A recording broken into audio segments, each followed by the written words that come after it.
Muchas gracias especialmente a Joaquín y a Carlos por la invitación. Bueno, como ha comentado Joaquín, yo voy a intentar ponerle un poco de eco, ¿no?, a todo lo que va a ser este curso. Vamos a hablar un poco de lo que pone ahí, de salud global, pero intentando no ir solamente a los temas que suelen ser más icónicos, ¿no?, cuando se habla de salud global, que suelen ser pues, principalmente enfermedades infecciosas, enfermedades no transmisibles, etcétera, etcétera, sino que intentando ir un poco a otros conceptos que a lo mejor muchas veces se manejan, pero no se habla de ellos o de sus fundamentos, como pueden ser los determinantes sociales de salud, las desigualdades sociales en salud, alguna pincelada de acceso a medicamentos esenciales, cosas que después irán saliendo de forma recurrente, pero que a lo mejor cuando vayan saliendo en otras mesas no nos paramos tanto a analizar un poco el de qué estamos hablando, ¿no? Entonces, una cosa es que entendemos por salud, ¿no? Hay una definición que es la que se da siempre en absolutamente todos los lugares y no se da exactamente porque sea muy moderna, sino porque, es la definición fundacional de la Organización Mundial de la Salud y entonces es la que uno siempre tiene en la cabeza, ¿no? Es algo muy curioso porque todavía hay gente que la enuncia como si fuera algo novedoso, ¿no? Porque habla de un estado de completo bienestar físico, mental y social y no solamente de la ausencia de afecciones o de enfermedades. El problema de esta definición es que tiene algunas cosas buenas, ¿no? No se queda solamente en lo que viene a ser la salud como un proceso físico, ni como un problema solamente físico y mental, sino que también lo colectiviza. Pero tiene un problema fundamental, y es que esta definición es mentira. Según esta definición, nadie está sano. No puede ser un estado de completo bienestar porque nadie en nuestra vida vamos a estar en completo bienestar. Siempre vamos a tener algún problema a nivel mental, a nivel físico o a nivel social que nos inquiete, que nos disminuya nuestra capacidad para relacionarnos de alguna u otra manera, ¿no? Es por ello que, pues como comentamos, es una definición inalcanzable, es una definición además que, puede estar bien para hace 50 años, cuando los grandes problemas de la salud a nivel mundial eran principalmente enfermedades agudas, pero el problema de ahora mismo es que estamos mucho más con procesos crónicos, ¿no? Entonces, ¿quiere decir que una persona que tiene 80 años y que lo que tiene es simplemente hipertensión ya no puede estar sano? ¿Esa persona no tiene salud? ¿Un esquizofrénico que esté bien controlado tiene salud o no tiene salud? Una persona diabética que esté bien controlada, que se haga todo, que lleve el tratamiento hacia adelante, que además tenga capacidad para participar en las actividades de su colectividad y que pueda estar incluso representando a su ciudadanía a nivel de órganos de representación, ¿tiene salud o no tiene salud? Es por eso que hay otras definiciones que personalmente me parecen mucho más adecuadas, ¿no? A día de hoy hay una definición que yo creo que es la que posiblemente se acerque más a lo que es la visión de salud que tenemos que tener en la cabeza para cuando analicemos la salud aquí, para cuando analicemos la salud en cualquier otro contexto, que es esta, que está basada en, este se llama Amartya Sen, Premio Nobel de Economía, y además todo lo que escribe merece ser devorado, y enunció un abordaje que se llama el abordaje de las capacidades, que después este filósofo indio llamado Sridhar Venkatapuram lo adaptó a la salud, ¿no?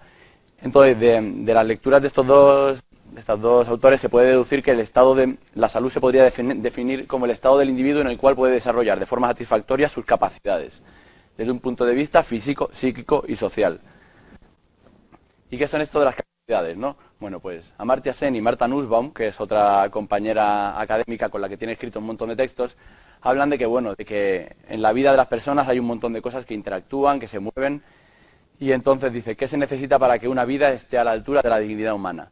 Ellos lo que hacen es que la salud la relacionan con la dignidad humana como el máximo exponente de lo que el ser humano tiene que conseguir, tiene que tratar de aspirar a ello, ¿no? Y dice que lo mínimo y esencial que se exige de una vida humana para que sea digna es que requiere un nivel umbral de 10 capacidades básicas. 10 capacidades básicas que son estas 10, que las pongo simplemente para que las tengáis ahí, además cuando después se repartan los materiales del curso de la presentación, que la tendréis. Pero de los 10 hay 3 que sí que son claramente a nivel de salud, ¿no? El tema de, tener una vida de una duración normal, que como el resto de los compañeros de la sociedad. Pero aquí introduce y interrelacionado con la salud otras cosas que generalmente no solemos tenerlas en cuenta, ¿no? Pero que son fundamentales a la hora de desarrollar nuestras capacidades dentro de nuestra vida individual y de nuestra vida colectiva, ¿no? Como podrían ser, pues poder utilizar los sentidos, la imaginación, el pensamiento, tener la capacidad de emocionarse o incluso poder participar en actividades de afiliación y de representación social o tener control sobre el propio entorno, ¿no? Entonces, pasamos de una visión de la salud que simplemente, o bien que no haya enfermedad, o bien que sea el completo bienestar, una cosa totalmente utópica, a una visión de la salud mucho más operativa, ¿no? La salud es aquello, es esa situación en la cual nosotros podemos funcionar a nivel individual y podemos funcionar a nivel social. Podemos funcionar adecuadamente, aunque tengamos nuestras mermas mayores o menores, pero que nos permiten llevar a cabo una vida más o menos normal, ¿no? Y a nivel concreto del abordaje de las capacidades y la definición de salud, está esta frase de Venkatapuran que nos ayuda a enganchar con el siguiente tema, ¿no? Venkatapuran dice que desde la perspectiva de las capacidades, pues los individuos se convierten en moralmente responsables de sus elecciones según sean sus capacidades, ¿no?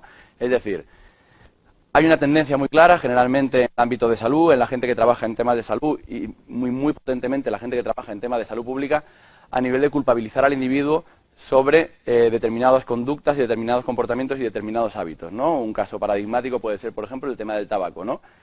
Es que esa persona fuma, entonces tiene mayor riesgo de tener cáncer de pulmón, enfermedad pulmonar obstructiva crónica, etcétera, etcétera, pero fuma porque quiere. Lo que aquí nos plantean estos autores es, ¿la gente realmente todo lo que hace lo hace porque quiere o hay algunos otros determinantes que estén haciendo que lo hagan de una forma o de otra, ¿no? Aquí de lo que habla es que si no tenemos en cuenta la capacidad de la gente para tomar decisiones y para comprender las consecuencias de estas decisiones, podemos estar haciendo plenamente responsable a la gente de decisiones de las cuales son responsables solamente de forma parcial, ¿no? ¿Esto por qué lo decimos? Vamos a poner un ejemplo de una cosa que se llama el modelo de determinantes sociales de salud o también lo que se llama las causas de las causas, ¿no? Imaginad una enfermedad cardiovascular, un infarto, ¿no? Entonces, ¿por qué se produce un infarto? Bueno, pues esto es lo que solemos pensar, ¿no? Y más allá de ahí ya no solemos mirar. Generalmente, cuando el sistema sanitario se plantea qué se hace con un infarto, pues piensa, a ver, vamos a mirar los factores de riesgo. Tensión arterial, índice de masa corporal, diabetes, dislipemia, si está estresado, si no está estresado, si toma tóxicos, etcétera, etcétera. Pero en realidad podemos tirar un poquito más de la cuerda y decir, bueno, pero todo esto a lo mejor se relaciona con el tipo de alimentación que tiene, si fuma o no fuma, cuáles son las conductas que lleva a cabo, si duerme bien o no duerme bien, si es sedentario o si es activo. Pero aún así, todavía podemos tirar un poquito más para atrás, ¿no? Y podemos ver que el entorno físico, la contaminación del aire, cómo están diseñadas las vías urbanas, si tiene capacidad para poder coger la bici para desplazarse o tiene que ir todo el rato en coche por carreteras muy transitadas y contaminadas, cuáles son los niveles de desempleo en la población en la que vive la persona, cuál es su clase social, cuáles son sus ingresos, cuál ha sido su capacidad para acceder al sistema educativo. Todo eso también repercute aquí, porque como veremos después, cuando toquemos un poco algún tema de desigualdades sociales en salud, sí que podemos ver que hay más enfermedad cardiovascular en personas con un menor nivel educativo, con clase social más baja o con menores ingresos. Y eso no puede ser solamente porque de forma sistemática estas personas de forma libre y responsable tomen decisiones determinadas que les lleven por aquí, sino que cuando hay unos condicionantes sociales que a toda la gente, o de forma sistemática, a la gente con unas determinadas condiciones sociales las lleva mayoritariamente con respecto a otras a tomar ciertos hábitos, quiere decir que hay un algo ahí detrás que lo está determinando, ¿no? Entonces, hay que pasar de pensar solamente con la ventanita pequeña a empezar a tener una visión de la salud que vaya un poquito más, con la foto un poquito más grande, ¿no? Ampliando un poquito las miras y viendo cuáles son otros condicionantes en los que podemos actuar. Y esto es fundamental a la hora de plantearnos qué tipo de acciones, qué tipo de proyectos y qué tipo de políticas tenemos que emprender para mejorar la salud de la población. Porque a lo mejor lo que puede necesitar una población en concreto en un momento no es actuar a nivel del sistema sanitario, sino que posiblemente pueda ser a nivel de ingresos, hacer actividades relacionadas con las desigualdades de género o abordar temas de contaminación, ¿no? Entonces, intentar abrir un poquito el foco para actuar en un nivel mucho más arriba de la cascada causal. Entonces, eso, digamos, como introducción, como marco general, ¿no? Ahora lo que vamos a comentar durante la charla van a ser simplemente estos otros 8 puntos, 8 aspectos que he considerado un poco claves en temas de salud global, ¿de acuerdo? Si en cualquier momento me queréis interrumpís y sin ningún problema. Preguntáis lo que sea y si no lo sé yo, pues lo sabrá uno de los que estemos aquí. Cuando me puse a plantear esta intervención pensé, bueno, pues puedo hacer 2 cosas. Una es meter en Google 10 aspectos principales de salud global y cascarlos los 10 y ya está, se acabó la charla y la charla viene hecha ya. La Organización Mundial de la Salud, los Objetivos de Desarrollo del Milenio, son aspectos que ya están tremendamente pues desarrollados, ¿no? Estos son los Objetivos de Desarrollo del Milenio para el año 2015, en el que estamos, pues en el cual pues 3 de ellos estaban directamente relacionados con la salud, ¿no? Por ejemplo, si nos vamos a la página globalhealth.gov del gobierno de Estados Unidos, también habla de Global Health Topics, ¿no? Y habla de los aspectos fundamentales que le parecen como muy especialmente importantes para abordar en temas de salud global, ¿no? Pues eso, seguridad y abastecimiento de temas de agua, temas de protección de la salud, discapacidades, enfermedades transmisibles, enfermedades no transmisibles, etcétera. También podemos irnos a la página de la Organización Mundial de la Salud, en la cual nos hablan de los 10 grandes hechos en el estado actual de la salud global. Entonces, pues hay algunos datos. Por ejemplo, que la esperanza de vida al nacimiento se ha incrementado en 6 años desde el año 1990 a nivel global, lo cual es una barbaridad. Que en torno a 6,6 millones de niños por debajo de 5 años mueren cada año. O, por ejemplo, pues eso, que la mayoría de las muertes por VIH-Sida ocurren en África, o que más o menos un 10% de la población tiene diabetes, o que casi 3.500 personas mueren de accidentes de tráfico cada día, ¿no? Esos son los temas generales que sí que vais a encontrar, por lo general, cuando vayáis a buscar a cualquier sitio sobre salud global y queráis ver cuáles son los grandes tópicos y los grandes temas. Bueno, aquí había una diapositiva, pero se ha ido. Lo que pasa es que nosotros lo que vamos a hablar es de otros temas un poco distintos. Otros temas que vienen a ser un poco, al igual que hemos echado antes, las causas de las causas, pues eso mismo. Vienen a ser un poco las causas de las causas de los problemas que hemos visto ahí, ¿no? Entonces, el primer aspecto que quería comentar es sobre gobernanza en salud pública. Los gobiernos toman decisiones, ¿no? Entonces nos podemos encontrar, por ejemplo, pues que el sistema sanitario en Tanzania esté muy debilitado, que no dediquen los fondos suficientes para llevar a cabo una reforma de un sistema sanitario que pueda ser universal, llegar a toda la población, etcétera, etcétera. Y podemos pensar que es porque es un gobierno que no sabe gestionar, es un gobierno corrupto, etcétera, etcétera. Pero también tenemos que plantearnos si tienen capacidad para poder llevar a cabo las decisiones que quieren o si no, ¿no? Entonces, uno de los problemas que tenemos ahora mismo en este mundo que hay a varias velocidades, pero a 2 velocidades mucho más claramente, ¿no? Occidente y el resto, son temas de gobernanza, ¿no? Hace unos meses hice un trabajo de investigación que venía a analizar documentos sobre equidad en salud de diferentes lugares del mundo, ¿no? Uno de los documentos que analicé fue el Plan Estratégico 2009-2013 de la Organización para la Salud de África Occidental. Y me resultó curioso que una de las cosas que constantemente aparecían es lo que quiere reflejar esta frase, ¿no? Dice, por ejemplo, los procesos de planificación deben contemplar la plena participación de todos los departamentos de la Organización de África Occidental para la Salud, Estados miembros de la CEDAW y los donantes de fondos.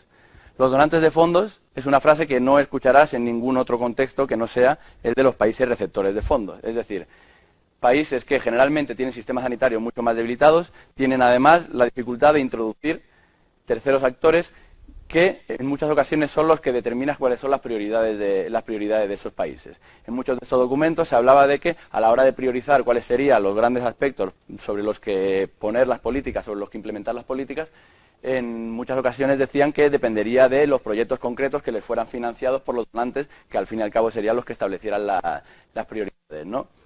Esto que está sacado de mi trabajo habla de que en muchas ocasiones la influencia de los financiadores en la construcción de los discursos sanitarios y de las políticas sanitarias en los países receptores de dinero siguen jugando un papel esencial, ¿no? Hasta el punto que el uso de las relaciones económicas y políticas asimétricas puede constituir una herramienta de poder. Es decir, a la hora de acercarnos a analizar de qué manera en otros países están aplicando sus políticas, tenemos que mirar si realmente tienen independencia para llevar a cabo el tipo de políticas que quieren o si les están viniendo dadas de fuera, ¿no? Esto es una evolución desde el año 1990 hasta 2014 de los medios de ayuda al desarrollo en salud, ¿vale? Esta foto la tuiteó el otro día Ioana Bush, que es una de las grandes popes de la salud global. Como podéis ver, los fondos se van incrementando. Además, están hechos a dólares constantes del año 2014. Es decir, que no es simplemente porque vaya aumentando el valor del dinero, sino que es realmente porque hay un aumento neto de la cantidad. Está claro que lo que los países receptores de ayuda tenían que deberle al donante en estos momentos no tiene nada que ver con esto, ¿no? Por ello es especialmente importante que tengamos esto en mente y que se intenten implementar, pues una de las vías es el del activismo desde la sociedad civil, los mecanismos para que las formas en las que los donantes condicionan las políticas que se llevan a cabo en los lugares de destino sean lo más transparente posible y lo más gestionadas por los países receptores posibles, ¿no? Uno de los ejemplos de problema que podemos tener con la capacidad de los Estados para decidir sobre sus actividades de salud pública no ocurre solamente, como he puesto el ejemplo de Tanzania. Esto también lo tenemos aquí. No sé si todos sabéis lo que es el TTIP. El TTIP es un tratado comercial entre Estados Unidos y la Unión Europea que se está negociando y del cual se puede decir bastante poco. Lo único que se puede decir es por documentos que se han filtrado, porque se está negociando en secreto. Las organizaciones que se dedican a intentar investigar a este respecto sí que coinciden todas en esto. De todas las reuniones que se han tenido, de 560 encuentros, 4 encuentros han sido tenidos con sociedades, con organizaciones de la sociedad civil y con organizaciones ciudadanas, y el 92% han sido con lobby del sector privado, de los cuales, por un lado, el tema de la construcción y de la alimentación son como los dos fundamentales, pero también asociaciones, empresas aseguradoras o empresas del sector farmacéutico también tienen un papel muy importante en este tipo de reuniones. Específicamente en el ámbito de salud, uno de los problemas que se plantean es que a la hora de homogeneizar el acuerdo entre Estados Unidos y la Unión Europea, lo que se vaya a hacer sea poner la legislación más permisiva de los dos, es decir, la legislación estadounidense. Por lo cual, a nivel nuestro, a nivel europeo, seguramente perderíamos dentro de lo que serían temas de control de calidad de medicamentos, control de calidad de alimentación relacionada con la salud, etcétera, ¿no? Además de que vendría a llevarse una iniciativa fundamental, que es que un Estado no podría imponer legislación que una empresa pensara que le está siendo negativa para sus propios intereses, ¿no? Eso quiere decir que si estuviéramos en la Comunidad de Madrid y se fuera a privatizar la gestión de 6 hospitales y de repente por unas movilizaciones ciudadanas el Gobierno decidiera dar atrás, esas empresas podrían denunciar al Gobierno y tendrían la razón y ganarían, porque el Gobierno estaría actuando en contra de sus intereses legítimos, según el TTIP, o legales al menos, para encontrar sus intereses económicos, ¿de acuerdo? Es decir, el tema de que en salud pública no sea expropiada no es solamente un problema que tengan en los países empobrecidos, sino que mayormente también es un problema que podemos tener en nuestro propio entorno, ¿no? Otro de los aspectos, un término que ya ha salido en la presentación, creo que ha sido la concejala la que lo ha comentado, el tema del derecho a la salud. ¿El derecho a la salud existe o no existe? Es una pregunta, ¿no? Está claro que el derecho a estar sano no existe, porque no es una cosa que nadie pueda garantizarte. Lo que te pueden garantizar son los medios para intentar alcanzar el mejor nivel de salud posible, ¿no? Entonces, a nivel, digamos, legislativo, sí que hay varias legislaciones que han ido andando en esto. Pues bueno, ya sí que tenemos en el año 1948 pues una primera generación de derechos, que son los derechos fundamentales del hombre, en el cual sí que se concibe la salud, ¿no? Pero la salud más centrada en la enfermedad. Posteriormente, en el año 66, sí que se habla del derecho a la asistencia sanitaria. Y a lo largo de estos años, todas estas son la sarta de declaraciones que han ido intentando asegurar los derechos.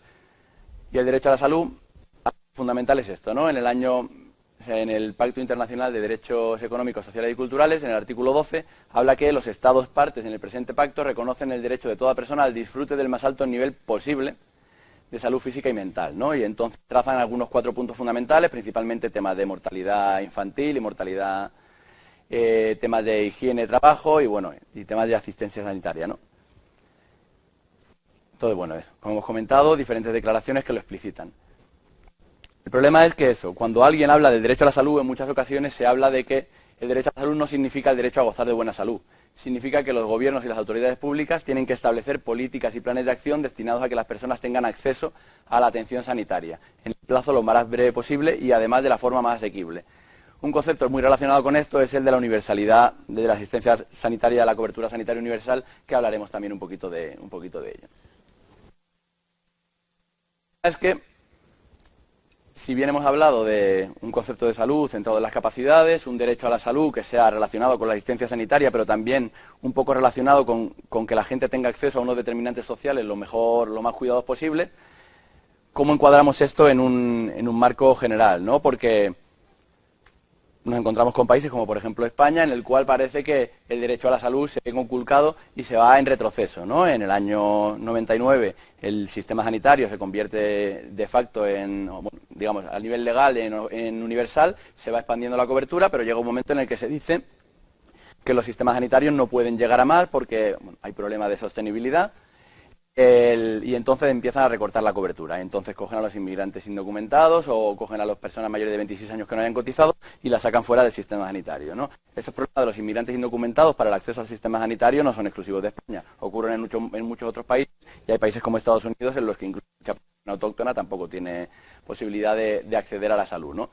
Entonces nos encontramos con que en un momento en el cual los flujos migratorios siguen yendo en el ascenso que las tecnologías de la información y la comunicación nos van permitiendo y que este mundo global determina, hay países poniendo mayores barreras al acceso al sistema sanitario de las personas que viven en esos países, por lo cual eso puede entrar en disonancia con el concepto del derecho a la salud, que parece que cada vez es más expansivo, ¿no?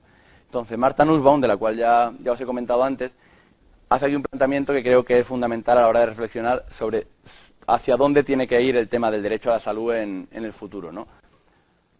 Ella lo hace con el concepto de justicia y de equidad, ¿no? Dice que encontramos el problema urgente de extender la justicia a todos los ciudadanos del mundo, de desarrollar un modelo teórico de un mundo justo en su totalidad, donde los accidentes de nacimiento y de origen enjuiciaran desde el principio y en todos los sentidos las opciones vitales de las personas. Es decir, el Estado-nación ya no puede ser la unidad básica para que una persona tenga derecho a algo tan básico como puede ser la asistencia sanitaria, sino que hay que intentar ir un poco más allá y que esos derechos básicos sean asegurados en todos los países para todas las personas que transiten por ellos, ¿no?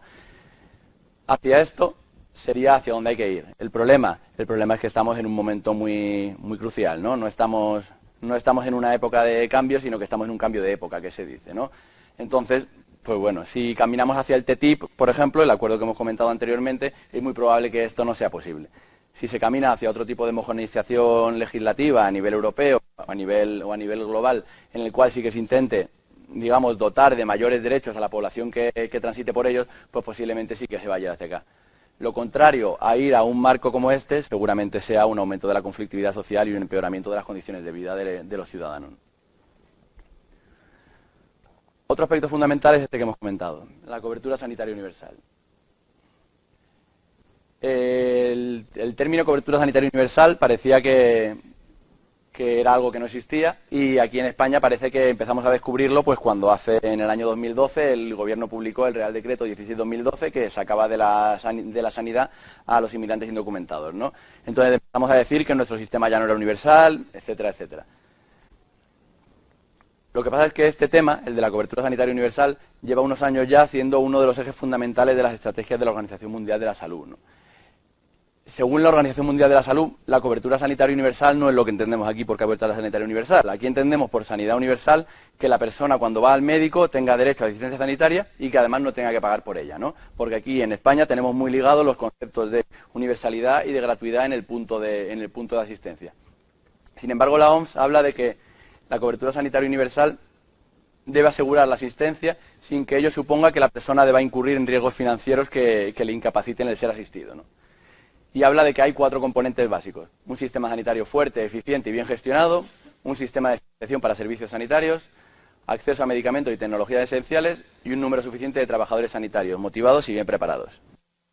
Estos 4 puntos son un problema. Estos 4 puntos son un problema a nivel global e incluso podemos encontrar que son un problema en algunos países que pensábamos que teníamos un sistema sanitario bien asentado, ¿no? Un sistema sanitario fuerte, eficiente y bien gestionado, pues ahora mismo la mayoría de nuestras comunidades autónomas está en debilitamiento.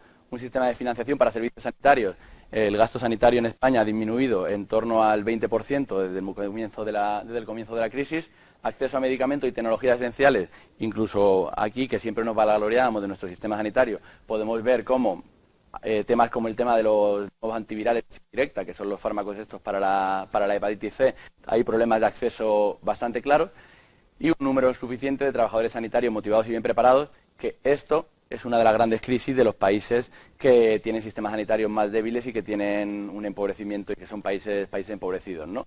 Que hay una clara falta de, digamos, de trabajadores sanitarios, porque bueno, el concepto de fuga de cerebros está al alza, ¿no? Entonces, cobertura sanitaria universal, pero de todo, es decir, la cobertura sanitaria universal que promulga la OMS es también de trasplantes, es también de todo tipo de cirugías, todo tipo de medicamentos, etcétera, etcétera. ¿A quién debe incluir esa cobertura sanitaria universal? ¿Solo a los ciudadanos o a las personas? Porque no es lo mismo ser ciudadano, que digamos sería como el que tiene el sellito de derecho a estar en un país y a participar en las actividades sociales del mismo, que sea para todas las personas, ¿no? O que sea como era anteriormente, pues solamente para los hombres, o que sea como era hace un poquito menos, solamente para las personas que cotizan, ¿no? ¿Y cuánto debe pagar la población que acceda a los servicios? Bueno, pues este gráfico sirve para explicarlo todo. Todo en general, todo lo que yo os pueda contar sobre política de administración sanitaria, en general se puede explicar solamente con este gráfico. Este gráfico, bueno, lo publicó la Organización Mundial de la Salud, conocido como el cubo de la OMS, tiene 3 ejes, ¿no? Un eje que dice qué porcentaje de población está cubierta, quién está cubierto. Un eje que dice qué incluye la cobertura sanitaria, ¿no? Cuáles son los servicios. Y otro eje que dice cuál es la proporción de los costes que debe pagar una persona u otra, ¿no? Y el cubito de aquí azul es la cantidad de dinero que tiene un sistema sanitario para cubrir. Entonces, si nosotros queremos aumentar el número de personas que están cubiertas, hay dos opciones. Una es aumentar el tamaño del cubo y la otra es aumentar para acá, pero disminuyéndolo para acá. Es decir, disminuyendo el número de prestaciones que va a tener la población a la que va a acceder a los servicios o aumentando el coste de los mismos, ¿no? Por ejemplo, si nosotros quisiéramos, lo que se plantea, si nosotros quisiéramos en este caso que toda la población pudiera tener acceso a los nuevos medicamentos para la hepatitis C, ¿no? Que sería aumentar en este eje, ¿no? En el eje de los servicios que están cubiertos. Pues habría 2 opciones, o meterle más dinero al sistema sanitario o hacerlo de forma que hubiera que aumentar los costes compartidos con la población o que disminuir la población cubierta. Eso a nivel general. ¿Cuál es la cosa? Pues que como todos los grandes principios que se fundamentan en, digamos, en la lógica económica, hay veces que esto no sirve y que esto tiene sus cosas. Uno de los ejemplos sería el de la asistencia sanitaria a los inmigrantes indocumentados en nuestro país, que sí que se ha demostrado que podrían estar cubiertos sin necesidad de que hiciéramos el cubo más grande, porque los problemas de que no tengan asistencia sanitaria son mayores que los problemas que los gastos en los que se incurriría dándoles esa asistencia, ¿no? Pero como marco general, esto es bastante válido. Además, ese cubo se desarrolla de forma muy profusa en este documento, que es un documento fundamental a la hora de pensar cómo deben avanzar los sanitarios a nivel global, que se llama Tomando decisiones justas en el camino hacia la asistencia sanitaria universal, hacia la cobertura sanitaria universal. Esto se publicó en el año 2014, a principios de 2014 o en el año o a finales de 2013, y habla de que hay 3 aspectos fundamentales que tienen que ser tenidos en cuenta, ¿no? Por un lado, que tenemos que decidir, hay que priorizar cuáles son los servicios que antes tiene que acceder la población y cuáles son los servicios a los que tiene que acceder después. Un sistema sanitario que no tenga una atención primaria fuerte, pues a lo mejor no tiene sentido que se ponga a mejorar el sistema de trasplantes, por ejemplo, ¿no? Es decir, hay que ver cuáles son los servicios que más valor aportan y eso priorizar. Expandir la cobertura para todas las personas, primero los servicios de alta prioridad. Es decir, vamos a asegurar que toda la gente tiene acceso a estos servicios que son los que son prioritarios por el nivel de gravedad de las patologías que tratan o por el nivel de valor que aporta a la sociedad, y después ya iremos mejorando en otros lugares. Y luego, durante ese proceso, algo fundamental, asegurarse de que los más desaventajados no se quedarán fuera del sistema. Este concepto, esto tiene un nombre que se llama universalismo proporcional, que quiere decir que vamos a hacer servicios de salud que atiendan a toda la población, pero vamos a ponérselo más fácil a quien más lo necesita. ¿De acuerdo? No vamos a hacer un sistema sanitario que sea solamente un sistema sanitario, digamos, para pobres, ¿no? Porque, bueno, un sistema sanitario para pobres acaba siendo un sistema sanitario pobre. Vamos a hacer un sistema sanitario que sea universal, pero seamos conscientes de que hay siempre que intentar que las personas que más lo necesitan lo tengan más fácil, ¿no? Eso es lo que llaman los zapatistas caminar con el que va más lento, ¿no? Y habla de qué errores no deben cometerse. Bueno, pues habla de que no se debe expandir la cobertura a servicios de baja prioridad antes de completarlos de alta prioridad, ¿no? No empecemos a mejorar el sistema de trasplantes cuando la gente todavía no tiene agua potable. Dar cobertura a opciones menos coste efectivas que a otras. no hay que priorizar a los colectivos mejor posicionados socialmente. En general, en temas de sanidad, de salud y de política sanitaria y muchos otros aspectos, se suele caer en una ley que seguro que a algunos suena, que se llama la Ley de Cuidados Inversos. No sé si alguno lo habréis oído. La Ley de Cuidados Inversos la enunció un médico galés en el año 1976 en la revista Lancet, y lo que decía era que las personas con más necesidades de salud solían ser las que menos recursos sanitarios consumían, y las personas con menos necesidades de salud solían ser las que más acudían a los servicios sanitarios, ¿no? Y además tenía un corolario que decía que esto ocurría de forma más intensa cuanto mayor era el nivel de liberalización del mercado en el cual se produjera. Bueno, pues esto es algo que ocurre de forma constante.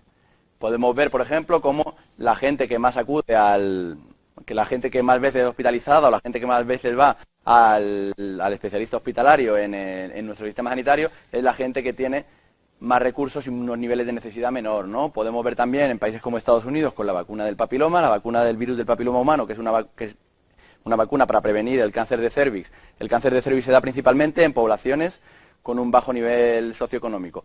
En Estados Unidos hay un artículo que deja muy claro que las poblaciones donde más cáncer de cérvix hay son las poblaciones que no tienen acceso a la vacuna. Y viceversa, aquellas personas que no van a tener cáncer de cérvix son las que están tremendamente vacunadas. A nivel global esto es todavía mucho más claro. Países como España, que tenemos una incidencia de cáncer de cérvix bajísima, el acceso a la vacuna ha sido muy rápido, mientras que todos los países donde mayor es el nivel de incidencia de cáncer de cérvix, como pueden ser países del sudeste asiático principalmente y países del África subsahariana, el nivel de acceso a esa vacuna pues es mínimo y nunca llegará porque los precios son, entre otras cosas, desorbitados, ¿no? Entonces, otro de los aspectos, sobre este sí que voy a pasar más someramente porque sé que después lo va a tratar Carlos, es el acceso a medicamentos, ¿no? Que cuando se habla de acceso a medicamentos, generalmente siempre nos aparece en la cabeza el tema de las patentes, ¿no? Pero el tema de las patentes es solamente un aspecto, ¿no? Sí que es cierto que hay un debate que siempre está ahí, ¿no? Que es el equilibrio entre los derechos de los pacientes y el derecho a la patente. No sé si todos sabéis lo que es la patente. Una patente es un artilugio legal que le otorga el monopolio a una empresa o a una persona durante un tiempo determinado para explotar una cosa, para explotar la comercialización de una molécula, en este caso, ¿no? Entonces, una empresa determinada fabrica unos medicamentos para la hepatitis C y durante un número de años concreto tiene monopolio para fabricarlo, distribuirlo, comercializarlo, venderlo y sacar todos los beneficios. Y expira y entonces se pueden empezar a fabricar medicamentos genéricos, ¿de acuerdo? ¿Cuál es el caso? Pues, por ejemplo, en el tema de la hepatitis C, el problema con las patentes es el que os presento aquí, ¿no? Esto se ha sacado de un texto que me parece buenísimo del blog La Ciencia Hacker, que se llama La privatización del esfuerzo común. Hablan de la privatización del esfuerzo común como definición de las patentes, ¿no? Y dicen con la hepatitis C, ¿las farmacéuticas han descrito la hepatitis C? No. ¿Las farmacéuticas han descrito los virus? No. ¿Fueron las que cuando esa hepatitis se llamaba hepatitis no A, no B, descubrieron el nuevo virus que después se llamó virus de la hepatitis C? No. ¿Describieron los marcadores serológicos para detectarla en sangre? No. ¿Y los diversos genotipos? Tampoco. ¿Fueron los que descubrieron las polimerasas que se han ido utilizando para esto? No. ¿Secuenciaron el genoma del virus? No. ¿Descubrieron ellas el papel clave de la proteína NS5A para su supervivencia? No. ¿Fueron las que descubrieron los inhibidores de S5A? No. Entonces, ¿qué han hecho la farmacéutica que ha fabricado los nuevos medicamentos? Han recopilado toda esta información, han pulido la molécula, la han envasado y han utilizado su posición de dominio en el mercado para distribuirla. Es decir, lo que han hecho ha sido la parte final de la cadena. Eso se ve muy claramente en todos los temas de investigación aplicada, en los cuales mucho del conocimiento, que es el conocimiento que se patenta, se sustenta en un cuerpo de conocimiento mucho más amplio que en un gran número de ocasiones se ha llevado a cabo con fondos públicos, ¿no? Sí que hay muchos estudios que prueban que la investigación pública, la investigación con fondos públicos está mucho más centrada en investigación básica, mientras que la investigación aplicada sí que tiene un predominio de financiación privada, ¿no? Entonces aquí nos encontramos con un problema, ¿no? A nivel de salud pública, las patentes tienen problemas de efectividad, porque no se ha demostrado que el sistema de patentes haya promovido una mejor investigación e innovación, principalmente en enfermedades olvidadas o incluso en lo que se llama pacientes olvidados, ¿no? Enfermedades para las cuales las innovaciones solo permean para un número muy concreto de la población, que curiosamente es la de los países occidentales, ¿no? presenta problemas de equidad en la difusión de esas innovaciones, como os he comentado, y presenta problemas de justicia, ¿no? Presenta problemas de justicia porque al fin y al cabo no deja de ser, pues lo que llamaban los compañeros, la privatización del esfuerzo común. En un porcentaje muy amplio de ocasiones es lo que ocurre, ¿no? Es muy raro la innovación que se produce de la nada y sin ningún tipo de contextualización social que le haya servido de apoyo para salir para adelante. Y eso tiene que ser devuelto a la sociedad de alguna manera, ¿no? Entonces, bueno, sí que hay mucha gente trabajando en propuestas alternativas a las patentes que no sé si se comentarán posteriormente o no.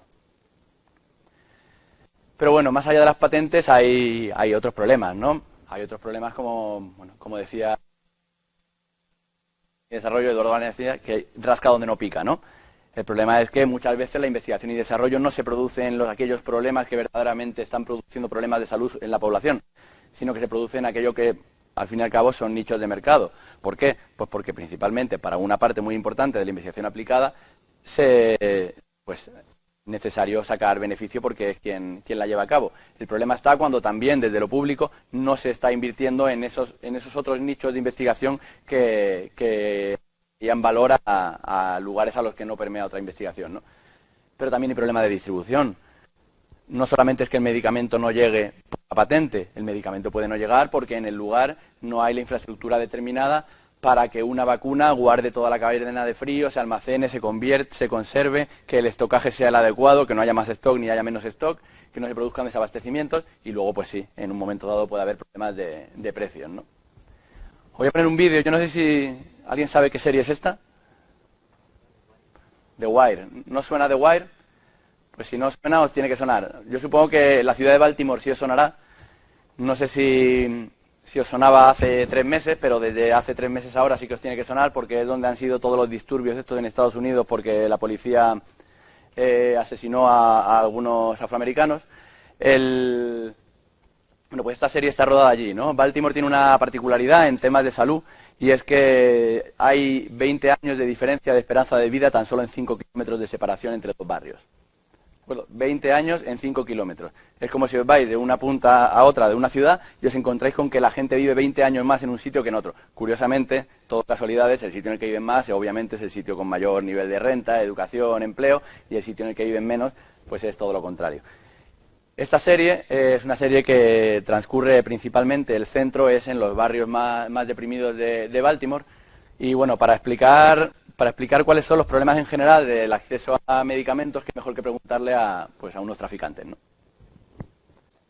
En el símil que utiliza aquí la gente de The Wire, podríamos decir que el rey es la industria farmacéutica,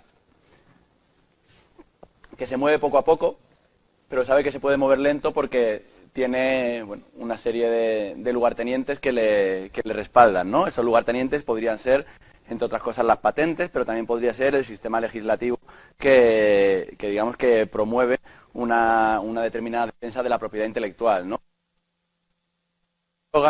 Que es la que hemos comentado, y los peones serían o sea, todas esas iniciativas de investigación que crecen en un montón de sitios, pero con poca financiación, pero con la visión de intentar derrocar en un momento dado al rey contrario, ¿no?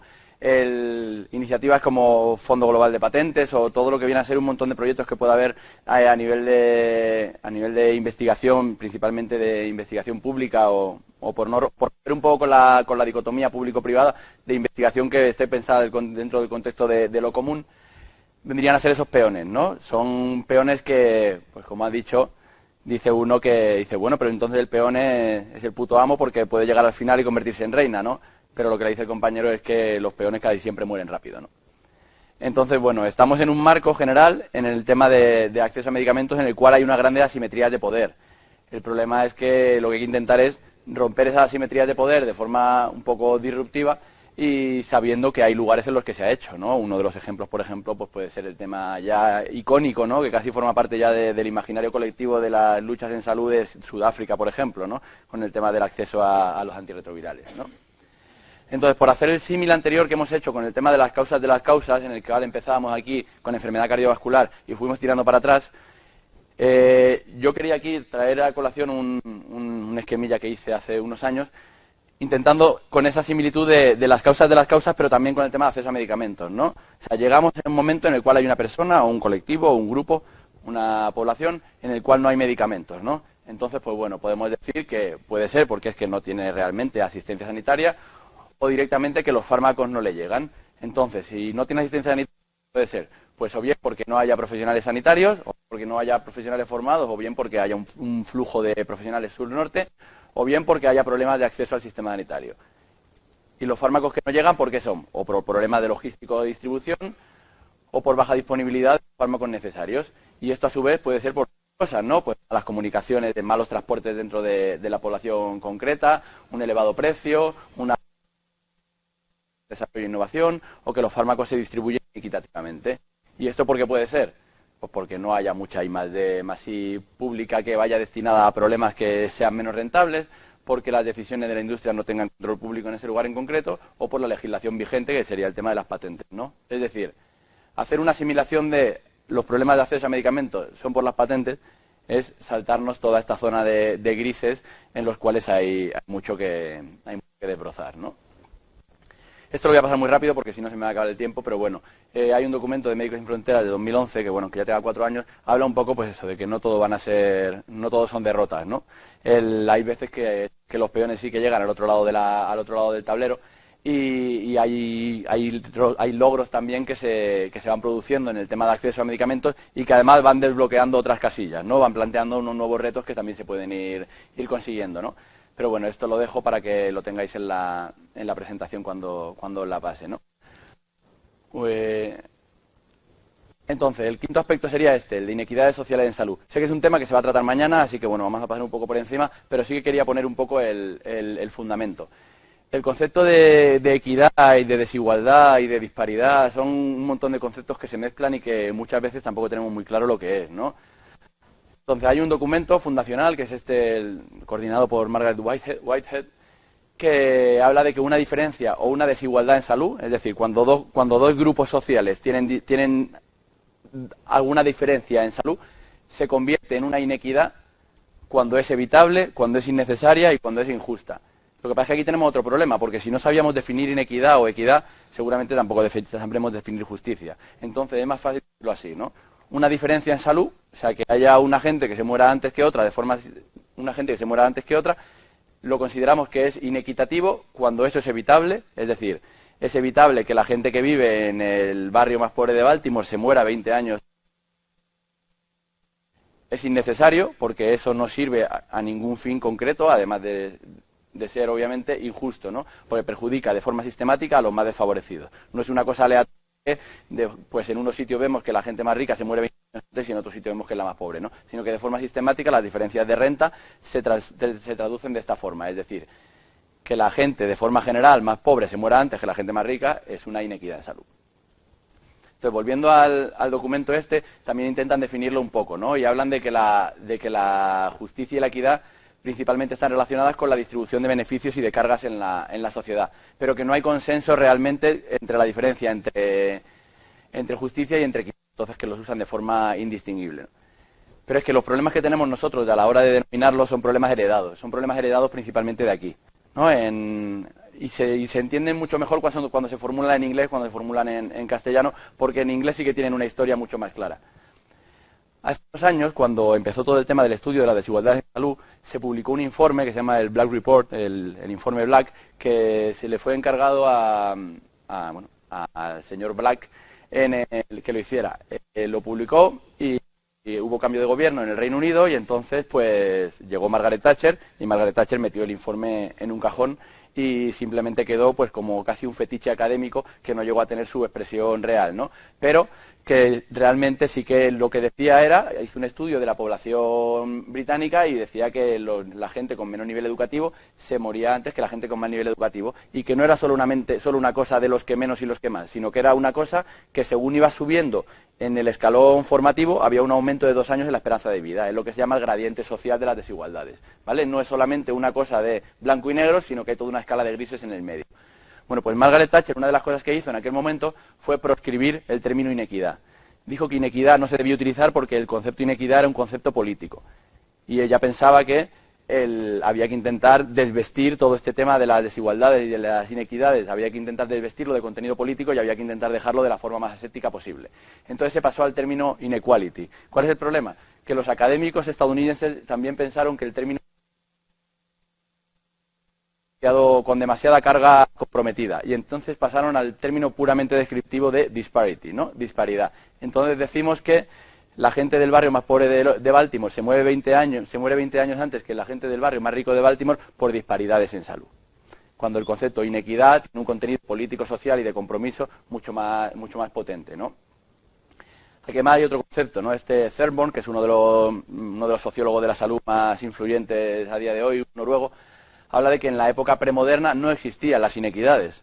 ¿Por qué? Porque las inequidades son un constructo social. Las inequidades lo que están diciendo es un compromiso de unos valores de la sociedad determinados con el cambio de la realidad, ¿no?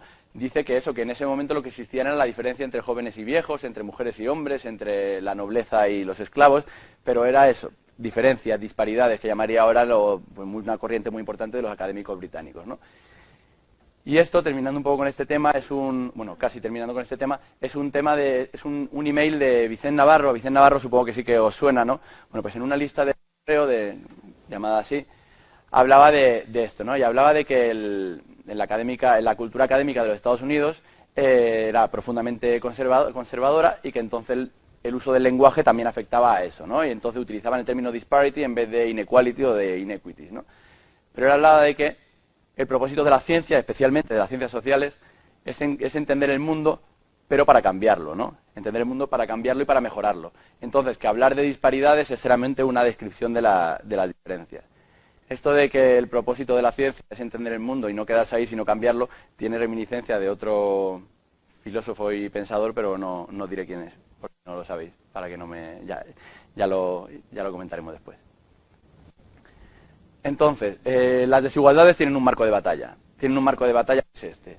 Esto acaba aquí estaría el concepto de desigualdades en salud, pero igual que hemos hablado de determinantes sociales de salud a partir de una enfermedad, también podemos hablar de determinantes de las desigualdades en salud a partir de una desigualdad concreta, ¿no? Entonces, hay unas cosas que contienen todo ello, ¿no? Que unas desigualdades mucho más generales y mucho más supraestructurales, que serían el género o el marco ético y de valores de la sociedad concreta. Y luego hay unos determinantes estructurales más relacionados con el ámbito socioeconómico y unos determinantes intermedios más relacionados con cómo la sociedad operativiza esos determinantes estructurales, ¿no? Pues el medio físico residencial, el sistema sanitario, ingreso de la situación económica, condiciones laborales, etcétera, ¿no? Hay gente que el género lo pone por aquí, pero bueno, algunos pensamos que realmente las desigualdades de género sí que forman forman una parte de las desigualdades estructural mucho más grande que simplemente los recursos habitacionales, ¿no? Esta otra gráfica muy típica que ayuda mucho a entender otro tipo de desigualdades sociales en salud, que son las desigualdades que se producen en el ámbito urbano. Esta es la línea de jubileo de Londres, que bueno, quien haya estado en Londres pues habrá ido ahí, y esta de la línea de metro. Esto lo que decía más o menos era que dependiendo de la estación en la que te bajaras, eso decía cuándo te ibas a morir, ¿no? Entonces, la gente que se bajaba aquí, pues los hombres vivían tenían una esperanza de vida de 78,6 años y las mujeres de 84. Mientras que aquí los hombres tenían 6 años menos de esperanza de vida, 4 años menos de esperanza de vida y las mujeres tenían 3 años y pico menos, ¿no? Es decir, el lugar donde vivimos realmente va a conformar cuánto vivamos y cómo vivamos, ¿no? Y nuestra forma de enfermar. Y esto tiene relación con el lugar donde vivimos y tiene relación también con la clase social. Esto ocurre en España. Valoración positiva del estado de salud. Pues la gente de clase social más alta valora su estado de salud de forma mucho más positiva que la gente de clase social más baja. Y aquí podéis ver lo que os comentaba antes del gradiente. Esto no solamente ocurre entre los de aquí y los de aquí, sino que la línea va bajando poco a poco. ¿De acuerdo? Un gradiente de grises no es solamente un blanco y un negro. Y ahora voy a poner el otro vídeo, que ahora como ya sabemos ponerlo además, no hay problema.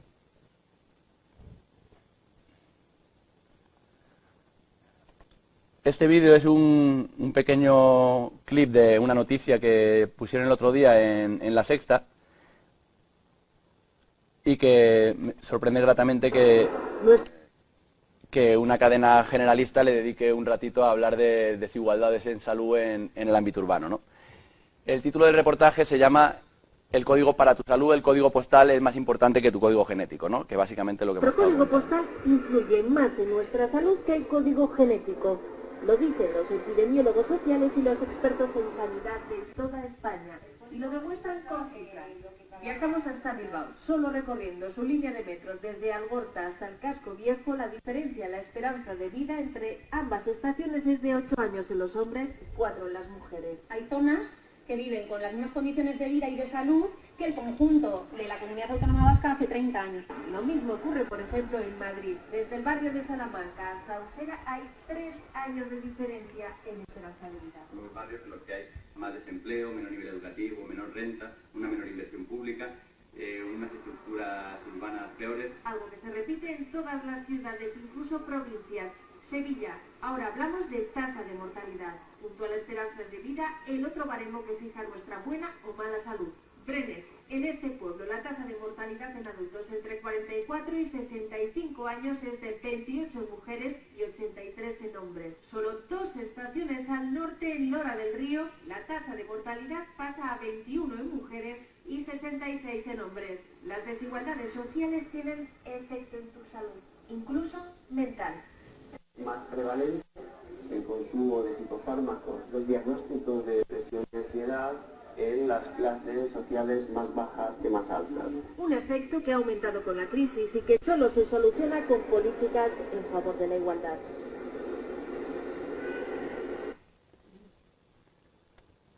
Bueno, pero obviamente esto no es una cosa solamente que ocurra en Londres o en Madrid, ¿no? Estos son diferentes países, Indonesia, Brasil, India y Kenia, y lo que se mira es por debajo de, antes de los 5 años, por 1000 habitantes. Y esto es, la barra más y color lila, es el quintil, el 20% más pobre de ese país, y así va creciendo hasta ser el quintil más rico de ese país, ¿de acuerdo? Podemos ver cómo lo mismo que hemos visto para el nivel de salud percibida en España, lo mismo que se puede ver en el informe Black para el Reino Unido, a nivel de mortalidad en general, aquí lo podemos ver para la mortalidad infantil en Indonesia, en Brasil, en la India y en Kenia. Es decir, la gente más pobre, los niños de la gente más pobre se mueren antes que los niños de la gente más rica. Y esto ocurre de forma sistemática y perjudica siempre a las personas en situación en situación más desfavorecida, por lo cual podríamos hablar de que es una inequidad en salud, ¿no? Otro de los aspectos, y estos 3 puntos ya sí que van a ser mucho más cortos, que además si no nos vamos a pasar de tiempo, es el tema de la gestión de epidemias, ¿no? De aquí al futuro nos vamos a encontrar con una disparidad de visiones en el tema de las epidemias notable, ¿no? Y es que nos podemos encontrar desde el ébola de África Occidental hasta el caso de sarampión de Estados Unidos que ocurre en Disney World, ¿no? O el caso que tuvimos aquí de difteria, o, por ejemplo, el caso de los brotes de sarampión que hubo en Granada y en Sevilla hace 4 y 5 años respectivamente. Y son cosas distintas y, en mi opinión, tienen que ser analizadas de forma distinta. Tienen que ser analizadas de forma distinta los brotes epidémicos que se producen por unos condicionantes sociales tremendamente notables, como puede ser, por ejemplo, hay un artículo publicado en la revista PLOS, que es una de las revistas más importantes de medicina, que habla de los determinantes sociales del brote de ébola. Habla de que en la zona en la que se ha producido el brote de ébola, en los años anteriores, por unos acuerdos firmados para unos créditos con el Fondo Monetario Internacional, tuvieron que hacer unos ajustes estructurales, ¿no? En esos ajustes estructurales, una de las cosas que iba era la disminución de la financiación del sistema sanitario público. Es decir, por unos créditos que se llevaron a cabo en un país, se imponen unas condiciones que acaban redundando en el debilitamiento del sistema sanitario público. Ese debilitamiento del sistema sanitario público hace que en el momento en el que ocurre algo así, no tengamos una estructura para darle salida, para afrontarla, ¿no? ¿Qué es lo que ocurre? Que esto ocurre de forma paralela con que en los lugares donde se originó el brote, el modelo de explotación intensiva de los recursos naturales hace que cada vez tenga que adentrarse la población para conseguir recursos naturales en zonas que antes estaban más inexploradas. De forma que, bueno, como sabéis, el murciélago es el vector en el caso de la enfermedad por virus ébola. Vayan a lugares que no estaban, que estaban con unas peores condiciones y que había un mayor nivel de posibilidad de que hubiera una transmisión a personas de este virus. Entonces, nos encontramos con que interacciona un modelo de explotación intensiva de los recursos que viene determinado por las condiciones y el modelo productivo de un país determinado con las exigencias a nivel de financiación del sistema sanitario por unos acuerdos para obtener unos créditos con el Fondo Monetario Internacional. Y esto acaba dando que ocurre un brote importante en un país sin recursos para hacer frente a ese brote. ¿Qué ocurre? Pues que si simplemente quedamos en un virus, realmente no estamos entendiendo la foto completa, ¿no? Y por eso la foto completa se ha podido entender cuando ha habido una gran movilización hacia allá y, bueno, aunque todavía no esté cerrado, pero sí que el nivel de contención ha sido alto, ¿no? Lo que ocurre es que hay otro aspecto aquí, es el tema de la gestión política de los brotes. Hay una constante cuando uno lee sobre temas de equidad en salud relacionados con enfermedades infecciosas, hay una tensión constante entre la libertad de mercado y la libertad de movimiento de las personas, ¿no? En el momento en el que se desencadena un brote como este, lo primero que piensa mucha gente es cerramos fronteras y hasta luego, ¿no? ¿Cuál es el problema? Que hay mucha legislación internacional que dice que las fronteras hay que cerrarlas lo mínimo posible porque las mercancías tienen que seguir pasando, ¿no? Entonces, el cierre de fronteras sí que supone, en cierto modo, un escenario para esto que se ha llamado la biopolítica. Uno de los problemas que más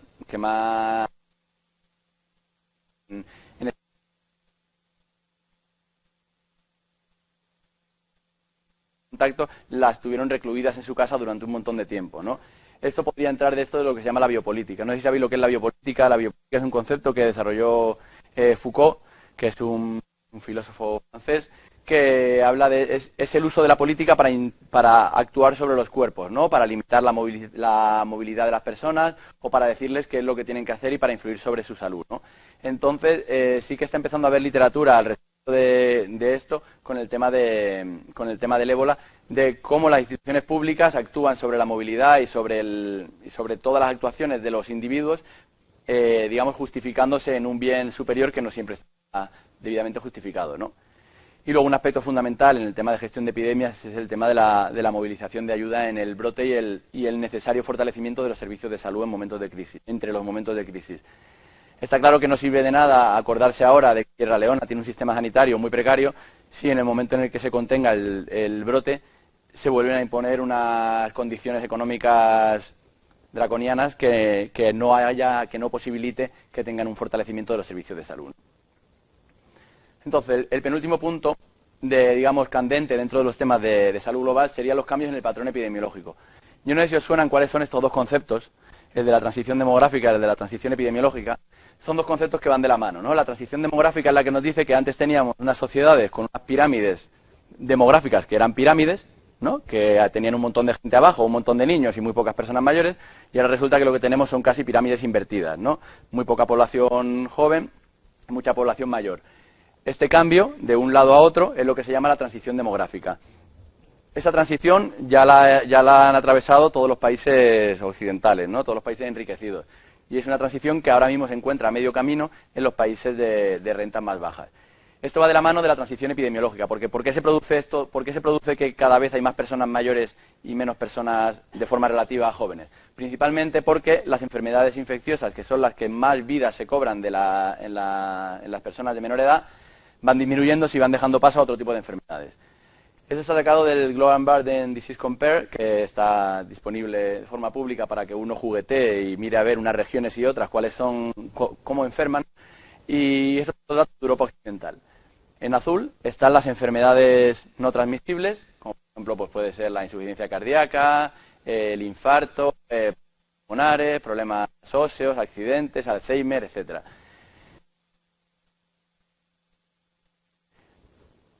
En rojo están las enfermedades infecciosas, las enfermedades transmisibles. Y en verde están otro tipo de cosas como, por ejemplo, los accidentes de tráfico, las caídas, ¿no? O el suicidio. ¿Cuál es el tema? Que si bien esto es Europa Occidental, esto es el África subsahariana. En la África subsahariana, si bien está empezando a incrementarse el porcentaje de enfermedades no transmisibles, queda claro que el problema todavía que tienen allí, por mucho que se intente vender en todos los discursos públicos, el problema que tienen allí, de momento, el problema grande no es la diabetes, ni es la obesidad. Por mucho que la obesidad y que la diabetes sean pandemias, allí tienen un problema mucho más grande que se llama malaria. ¿De acuerdo? Entonces vivimos en un momento de transición. Es que, si esto no se soluciona, nos vamos a encontrar con que se prioriza de forma relativamente artificial dentro de la agenda política artificial e interesada, el poner el foco sobre las enfermedades no transmisibles cuando de los países de rentas bajas siguen siendo las enfermedades transmisibles, que además son las que se cobran más. No. A ver, no, aquí. Y por último, este último punto, ¿no? Que sería de la participación social en salud. Esto lo hemos comentado anteriormente. En el momento en el que se globalizan las decisiones en salud, principalmente en temas de salud global, en el momento en el que se globalizan, quedamos expuestos a que se diluyan los diferentes órganos de decisión, ¿no? A nivel individual, a nivel social, a nivel de la sociedad civil, podemos ser conscientes de que es mucho más fácil influir en la política de lo cercano, ¿no? En la política municipal, en la política autonómica, incluso en la política estatal, aunque realmente cuando esto se lleva a una foto mucho más amplia es mucho más difícil, ¿no? Como hemos comentado aquí, pues eso, por ejemplo, de los 25 contactos que se tuvieron para firmar o para diseñar el Tratado de Comercio Transatlántico, los 25 fueron todos con diferentes tipos de industria. Ninguno fue con trabajadores, con consumidores o con activistas relacionados con el medio ambiente, ¿no? Es decir, hay que intentar articular nuevas formas de activismo y de participación que, respetando las particularidades nacionales, a nivel superior, ¿no? Entonces, se lanzan esas preguntas, ¿no? ¿Es posible mantener estructuras de participación y rendición de cuentas en salud en un mundo globalizado? Pues bueno, sí que es verdad que, como hemos comentado antes, esta es una de las fotos con el tema de acceso a medicamentos, el VIH. Hay algunas luchas muy icónicas que sí que hay que seguir manteniendo, pero hay que pensar en alguna forma de hacer clic y que dar el cambio, porque las formas de activismo clásico no sirven para una realidad distinta, ¿no? Y simplemente terminar trayendo un término. Yo no sé si es politólogo, historiador, sociólogo, que es Boaventura dos Santos, que es un autor brasileño, que él a sí mismo se define como un teórico de retaguardia, porque él dice que los teóricos no tienen que estar en la vanguardia tirando de los movimientos sociales hacia sí, sino que tienen que estar en la parte de atrás caminando con los que van más despacio y detectando dónde están los déficits y ayudando a los movimientos a ir hacia adelante, ¿no? Entonces yo creo que realmente la salud global tiene que también jugar un importante papel de activismo de retaguardia, ¿no? No vale simplemente enarbolar la bandera de las enfermedades no transmisibles porque son las que dominan en el lugar que es el que construye los discursos y pensar que eso es lo que tiene que ocupar todos los debates, sino que hay que ir viendo pues cuáles son los problemas de los que van caminando más lentos y ayudar que no se queden atrás, que no se queden retrasados y puedan caminar hacia adelante. Esta foto es de un libro de un economista, creo que es surcoreano, que trabaja en la Universidad de Cambridge, Ha-Joon Chang, que todos los años suena para premio Nobel, pero luego siempre se lo dan a algún liberal. Y tiene un libro llamado Retirar la escalera, ¿no? Dice retirar la escalera porque habla de que el sistema económico actual es una escalera en la cual los países enriquecidos han subido por ella y cuando iba a subir el resto de gente, lo que han hecho ha sido retirársela, ¿no? Entonces esa es la metáfora que utiliza y que es la que le pone título al libro. Y nada más. Ahora ya si tenéis preguntas o lo que sea.